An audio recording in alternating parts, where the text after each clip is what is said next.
Y ahora es momento de estar con nuestro amigo Leandro Diguán, entrenador World Athletics, miembro además fundador de Skimbo Team, que nos va a hablar de ese entrenamiento con altas temperaturas y su relación con los entrenamientos de altura.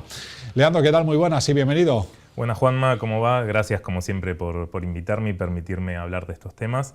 Y bueno, ahora ya estamos en junio, sí. Ya estamos todos sufriendo un poco del calor. Esta semana entre 29, 30, 31 grados va a ser y va a más.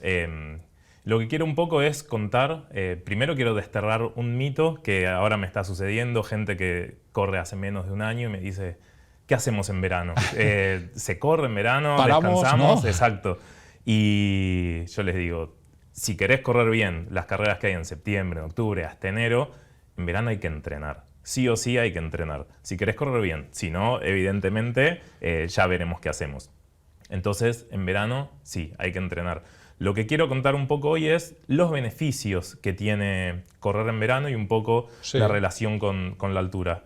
Antes quiero hablar un poco de lo que sería un periodo de base, una pequeña introducción. En este momento la gran mayoría de los corredores hacen una base. El periodo de base suele ser entrenar con un volumen alto, a intensidades muy bajas y hacer trabajos de fuerza complementaria, fuerza específica, que serían cuestas. Un poco lo que hablamos la vez pasada, que en este periodo buscamos ponernos fuertes y muy resistentes para después, en el momento que tengamos las carreras, podamos entrenar a altas intensidades, hacer series y llegar bien a las carreras. Lo que suelo decir yo de este periodo, del periodo de base, es que es el momento real donde los corredores mejoran. La mejora real se ve en el periodo de base. En realidad no se ve en el periodo de base, se hace en el periodo de base y se ve en el periodo competitivo, cuando hacemos las series, entrenamientos más específicos de carrera. Sin la base, el periodo competitivo, cuando nos ponemos a puntos, tiene muy mala asimilación. Puede tener nula asimilación, es decir, hacer series y no mejorar, porque no tenemos esa base. La base es realmente el corazón del entrenamiento y es donde se suele comparar a veces al corredor con un coche. Es cuando mejoramos el motor y lo otro sería la puesta a punto, poner fino al coche o al corredor. Bueno, pero vamos al tema que nos toca hoy. ¿Cómo lo comparamos con la altura? En este momento, en muchos momentos del año, vemos que muchos corredores de élite se van a la altura, a entrenar a lugares de más de 2.000 metros de altura. ¿Por qué hacen eso? ¿Qué es lo que buscan? Bueno, mucha gente ya lo debe saber, pero lo voy a contar bastante fácil. Vamos a hablar un poco de fisiología, pero vamos a centrarnos.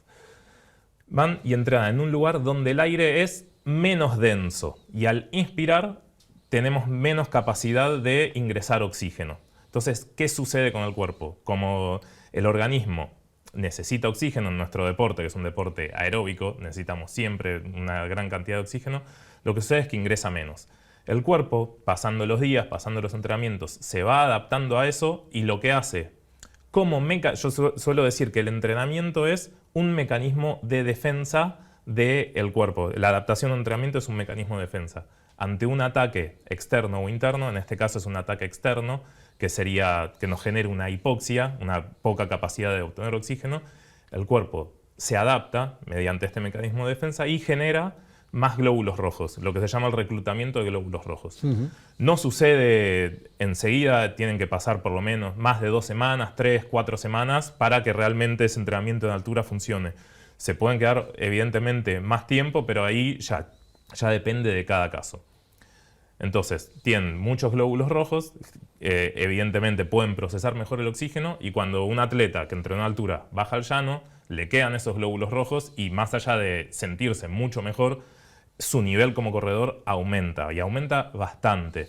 Si escucharon hablar del VO2 máximo, que es el volumen de oxígeno máximo que podemos procesar, está directamente relacionado con esto. Un corredor que entrenó muy bien en altura y reclutó glóbulos rojos, mejoró su VO2 máximo. Entonces acá vemos, porque esto es un periodo netamente de base también, vemos como en este periodo aumentó su VO2 máximo, es decir, aumenta su nivel como corredor.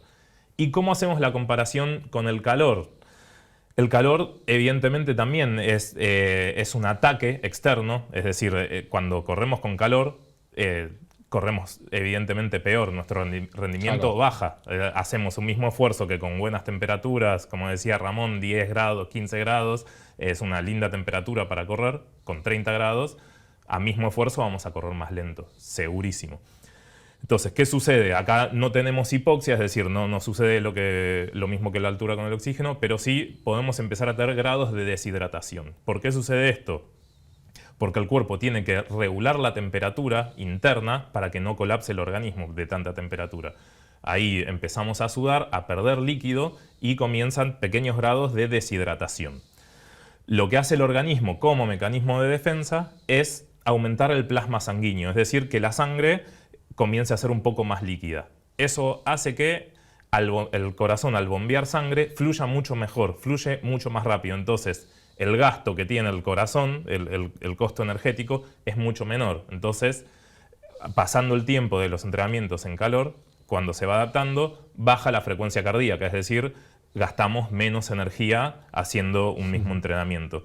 Lo que tiene de interesante el entrenamiento en calor, que ya a partir de la semana, de los 10 días, un poquito más, se comienzan a notar esas adaptaciones.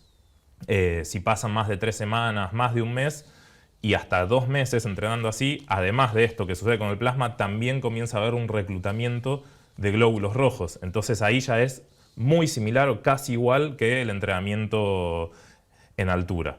Pero bueno, nosotros vivimos acá, irnos a la altura es mucho más difícil, sí. hay que ir, hospedarse, y bueno, acá lo tenemos a mano. ¿Qué es lo que hacemos como entrenamientos? En un principio hacemos solo entrenamientos suaves. 100% entrenamientos suaves, muy suaves diría.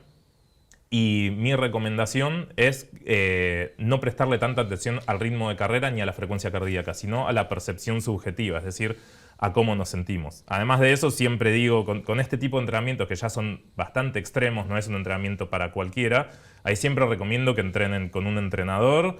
Obviamente ya saben que estoy en Valencia de lunes a jueves, ya saben cómo contactarme, después lo decimos, porque hay que hacer un muy buen seguimiento, hay que mantener bien los ritmos y a medida que pasa el tiempo se van acomodando los entrenamientos y eso es fundamental. Entonces empezar así con entrenamientos suaves, no tan largos, e ir aumentando el volumen como cualquier periodo de base, pero sin tener tan en cuenta ni la frecuencia cardíaca ni el ritmo de carrera. Verlos para analizarlos, pero no correr según eso. Que al final en el entrenamiento de altura, al principio se hace lo mismo. Después sí se pueden hacer entrenamientos más intensos, pero al principio sucede eso, ¿bien? Muy bien. Bueno, pues yo creo que ha quedado más o menos claro. Hay que recordar, como bien decías, que tenéis una página web, ¿verdad?, para el club, para hacer este y todo tipo de entrenamientos. Sí, que es www.skimbo.com. Muy bien. Y ahí entrenando en verano también. Siempre, sí. Ahí estamos, siempre. En nuestro horario ya baja un poco la temperatura, claro, a las 7, pero sigue haciendo calor. Sigue haciendo.